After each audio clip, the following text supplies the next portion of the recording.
Usinipe maiki. Talaka. Kwa talaka sio kweli kwa sababu nimezaa naye, ni mume wangu. Wewe unampenda? Nampenda kwa sababu si mume wangu wa ndoa. Okay. Kwa unamsamehe. Na miaka naye 10. Mimi namsamehe. Nitamfuata rafiki yangu akabuta yule mganga aje kumtoa hapo. Ila hii ndio dawa. Hatarudia tena.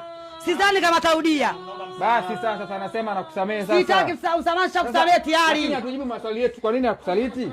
Kwa nini umemsaliti mke wako? Ibilisi tu amenijia na ni siku hii na mimi sijajua kama amefanya hivi. Kwa nini wewe unakosa nini kwa mke wako wewe? Sikosi chochote lakini sasa si unajua mtu kula marage kila siku. Kila siku badilisha marage kufanyaje? Mke wako analaza, si ndivyo? Hamna, analaza. Sisi tumezaa.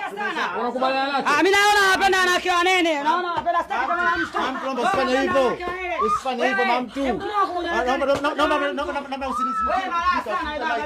usinipe maiki, Mamtu nitoe hapa, Mamtu. Nitoe hapa Mamtu. Sasa wewe kwa nini ukamsaliti mke wako? Jamani naomba tu anisamee, Mamtu nisamee, tutaongea. Tutaita familia tutaongea.